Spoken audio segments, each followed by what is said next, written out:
अनुपम जी, ये जो सांसद हैं पप्पू यादव, सनातन का कैसा मजाक उड़ा रहे हैं। क्या ये इस तरह किसी मौलवी का भेष धारण करके इस तरह कर सकते हैं? क्या पादरी का भेष धारण करके ये इस तरह मजाक उड़ा सकते हैं? और जब ये मजाक उड़ा रहे थे, नौटंकी कर रहे थे, तो देखिए वो राहुल गांधी और वो गांधी परिवार जो कभी राम मंदिर नहीं गया, जिसने राम मंदिर में 1 रुपये का चढ़ावा नहीं दिया, जिसका परिवार हमेशा से राम मंदिर के खिलाफ था, जो प्रभु श्री राम को काल्पनिक बताता था, वो राहुल गांधी इस नौटंकी में शामिल होते हैं। और साथ ही साथ वो अखिलेश यादव भी, उनके सांसद जो आंखों पर काला चश्मा लगाकर, जिनकी आंखों का ऑपरेशन 4 दिन पहले हुआ था, वो भी इस नौटंकी में शामिल हो जाते हैं। अनुपम जी, अखिलेश यादव राहुल गांधी को जब ये नौटंकी दिखती है तो पहली कतार में आगे आके शामिल हो जाते हैं। अनुपम जी, क्या कहेंगे इन बेशरमों की नौटंकी पर? कैसे ये लोग सनातन का मजाक उड़ा रहे हैं? देखिए, जब ये सब हो रहा था तो पप्पू यादव के हाथ में भगवान श्री राम की तस्वीर थी। उस तस्वीर को कैसे अपमानित किया जा रहा है, कैसे बार बार जमीन पर रखा जा रहा है। संदीप, आपके पहले सवाल पर मैं आता हूं, उसके बाद आगे आपको डिटेल बताऊंगा। सबसे पहले तो ये जो नाटक हुआ है संसद भवन के परिसर में, इस नाटक के मेन सूत्रधार का नाम आप जान लीजिए, अखिलेश यादव हैं। और पूरा जो प्रॉप सजाया गया था वहां पर, उसे सजाने वाली थी डिम्पल यादव, जो बाकायदा कैमरे में कैद भी हुई हैं। और अब सोचिए, पप्पू यादव राम मंदिर का मुद्दा उठा रहे हैं। वो पप्पू यादव जो राम मंदिर बन रहा था तो विरोध कर रहे थे, वो पप्पू यादव राम मंदिर की चंदा चोरी पर इतना दिल चीर कर, सीना फाड़ कर क्यों रो रहे हैं, मैं आगे आपको डिटेल में बताऊंगा। पहले आप ये समझिए, क्या पप्पू यादव हों, राहुल गांधी हों, या फिर अखिलेश यादव हों, डिम्पल यादव हों, धर्मेंद्र यादव हों, महुआ मांझी हों, ये सारे लोग, सारे सांसद किसी मस्जिद में जाकर चंदा चोरी पर कोई नुक्कड़ नाटक कर सकते हैं क्या? इनकी किसी की हैसियत है कि किसी मस्जिद में जाकर ये लोग नुक्कड़ नाटक करें? अब मैं आपको बताता हूँ। मैंने आपको शुरू में क्यों बताया कि सूत्रधार कौन था?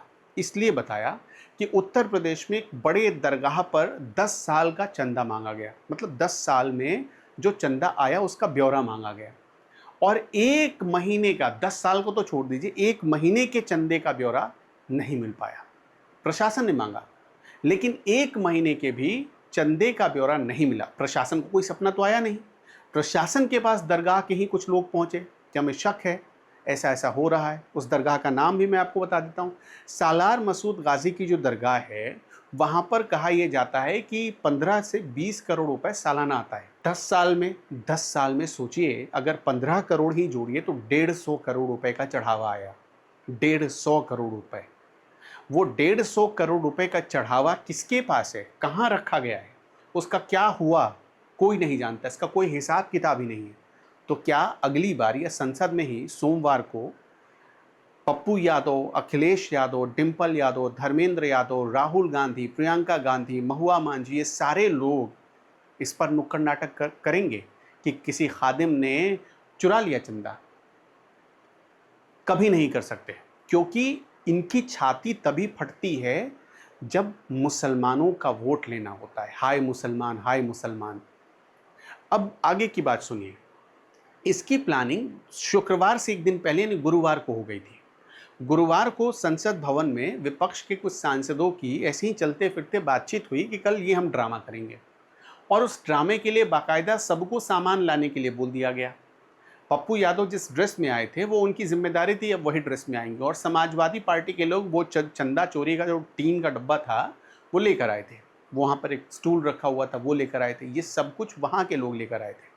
प्रॉप जो जिसको आप कह सकते हैं, वो लेकर आए थे। इसलिए कि आप, जब आपने तस्वीर देखी होगी, पप्पू यादव एक हाथ से दान पेटी पकड़ते हैं, एक हाथ से रामलला की जो तस्वीर है उसे ऐसे हाथों में मरोड़ लेते हैं, जैसे किस कोई कागज़ मोड़ते हैं ना, ठीक उसी तरह से। और एक तो तस्वीर ऐसी आई है कि एक हाथ में उनके लेफ्ट हैंड में रामलला की तस्वीर है, फिर वो एक सांसद को झुककर उसी हाथ से प्रणाम कर रहे हैं। ये एक तस्वीर आई है, देखकर बड़ा तकलीफ हुआ, बड़ी तकलीफ हुई ये सब देखकर कि भाई इन सांसदों को हो क्या गया है। मोदी विरोध में ये कब सनातन विरोधी हो गए, इनको अंदाज़ा ही नहीं है। ये कब सनातन विरोधी हो गए। अब इनको समस्या ये है कि आप इन पर सवाल उठा दें तो आजकल एक नया शब्द चल पड़ा है, गोदी मीडिया। अब आपने देखा उसी दिन राम मंदिर पर जिस दिन ये लोग नाटक कर रहे थे, उसी दिन राहुल गांधी मीडिया के सवालों से बचकर भाग गए, सेम टाइम। अब एक पत्रकार ने सवाल पूछा कि भाई पेपर लीक तो पंजाब में भी हो गया, पेपर लीक तो झारखंड में भी हो गया, वहाँ तो आपकी सरकार है, बोलिए इस पर। तो राहुल गांधी क्या बोलते हैं पता है? कि आप बीजेपी के हो, आप बीजेपी को, मीडिया बीजेपी का कैसे हो सकता है? यहाँ तक बात समझ में आ जाती है। अब आगे जो वहाँ पर सांसद थे उनका हाल देख लीजिए। वहाँ पर शिवसेना के एक सांसद थे, वहाँ पर डीएमके, एआईडीएमके, कांग्रेस के सांसद थे, वहाँ पर जेएमएम के सांसद थे, वहाँ पर आरजेडी के भी सांसद थे। इन सारे सांसदों की मौजूदगी में ये नुक्कड़ नाटक का ड्रामा हुआ। और दिलचस्प बात उसमें भी क्या था? उसमें भी दिलचस्प बात ये थी कि उनमें से, वहाँ मौजूद सारे सांसदों में से सिर्फ एक सांसद राम मंदिर बनने के बाद अयोध्या गया है। बाकी जितने वहाँ 20-25 सांसद खड़े थे उनमें से कोई नहीं गया। वो एक सांसद भी इसलिए गया क्योंकि वो उसी इलाके से जीत कर आया है, फैजाबाद से, जिनका नाम अवधेश प्रसाद है। और अवधेश प्रसाद क्यों गए? क्योंकि उनकी तो भाई मजबूरी थी, वो उस इलाके के सांसद हैं, उनको जाना ही पड़ेगा। आज जाए या 2 साल बाद जाते, लेकिन जाना तो पड़ता ना। अब एक पैटर्न देखिए, अखिलेश यादव ने इतनी तैयारी क्यों करवाई? इसके पीछे वजह है 2024 लोकसभा चुनाव में जैसे ही समाजवादी पार्टी को उत्तर प्रदेश में 37 सीटें आई, अखिलेश यादव को तब से लगने लगा है कि भाई यूपी में योगी को हराया जा सकता है। अब वो हरा सकते हैं, नहीं हरा सकते हैं, ये तो हम 2027 में देखेंगे, लेकिन फिलहाल अखिलेश यादव को ये लगता है। और उन्होंने बीजेपी को चढ़ाने के लिए अवधेश प्रसाद को अपना एक टूल बना लिया है। 2024 से वो जब भी फ्रंट लाइन में बैठते हैं, अवधेश प्रसाद उनके बगल में बैठे हुए आपको दिख जाएंगे। इसलिए नहीं कि सम्मान है, वो सीनियर है, इसलिए नहीं, बल्कि इसलिए कि अवधेश प्रसाद को बिठाकर वो बीजेपी को बताते हैं, उसकी दुखती रग पर हाथ रखते हैं, जले पर नमक छिड़कते हैं कि देखो अयोध्या अयोध्या, राम मंदिर राम मंदिर, रामलला रामलला तुम करते रहे और जीत कर हम ले आए। वो ये बताते हैं। और बीजेपी को ये चढ़ाने वाली उनकी दवा हो गई है। तो अखिलेश यादव ने पूरा प्लान इसलिए किया कि फिर से बीजेपी को चढ़ाते हैं, लेकिन अखिलेश यादव का ये प्लान ज़्यादा कामयाब नहीं हो पाया। अब ये क्यों नहीं हो पाया? संसद भवन में अगर सांसद चाहते हैं कि भाई रामलला के मंदिर में चंदा चोरी पर कोई बहस हो जाए, मुझे पर्सनली ऐसा लगता नहीं कि इसकी कोई संभावना दूर दूर तक नज़र आ रही है। कारण पूछिए, मान लीजिए कि आपके घर में चोरी हो जाए तो आप क्या करेंगे? आप सबसे पहले पुलिस के पास शिकायत दर्ज कराएंगे, क्योंकि आप घर के मालिक हैं। पुलिस को तो सपना आएगा नहीं। ठीक इसी चीज़ को अप्लाई करिए राम मंदिर पर। राम मंदिर के लिए ऑलरेडी एक ट्रस्ट बना हुआ है, उस ट्रस्ट को बनाने वाला पीएमओ था। ट्रस्ट बना हुआ है मतलब वो राम मंदिर की संचालन का पूरा मालिक है। उस ट्रस्ट ने सबसे पहले चोरी पकड़ी या उसके पास शिकायत गई। चोरी जैसे ही शिकायत मिली, उस ट्रस्ट का जो सचिव था, तत्कालीन सचिव था, वो दौड़ भाग कर कहाँ कितना पैसा गया, किसने चोरी की, हर किसी के घर गया और उसने बातों से समझाया कि या तो पैसा दे दो, नहीं तो पुलिस आएगी तो तुमको गिरफ्तार करके भी ले जाएगी। और हुआ वही, सबको पहले ये उगलवाया गया और ये करने वाले चंपत राय थे। उन्होंने सबसे पहले आरोपियों को पकड़ा, उनके घर गए और प्राइवेट गाड़ियों से गए ताकि किसी को भनक ना लगे। वहाँ गए, उगलवाया, पैसा उन्होंने बहुत सारा रिकवर किया और जब उनको लगा कि और पैसे हो सकते हैं, तब उन्होंने इसके खिलाफ खुद ही, आप देखिए कि वो सचिव हैं, उनको पता है कि इससे उनकी बदनामी होगी। वो चाहते तो इस बात को दबाया जा सकता था, लेकिन जैसे ही ये मामला सामने आया उन्होंने एक्शन लेना शुरू किया। अब इस पर किस बात के लिए बहस होगी? ट्रस्ट ने पुलिस को, जैसे सरकार को शिकायत की, पुलिस को सपना आएगा नहीं, सरकार को नहीं सपना आएगा। जब तक ट्रस्ट नहीं कहेगा तब तक सरकार जांच नहीं कर सकती, सरकार के हाथ बंधे हुए हैं। ट्रस्ट ने कहा कि एसआईटी बना दीजिए, सरकार ने फौरन एसआईटी बना दी। 24 घंटे भी नहीं हुए थे। सोचिए सरकार कितनी एक्टिव थी कि लेटर गया और 6 घंटे में एसआईटी बन गई। उसके बाद जो एसआईटी बनी उसने 15 दिन में जो प्रिलिमिनरी रिपोर्ट होती है वो उसने लगा दिया।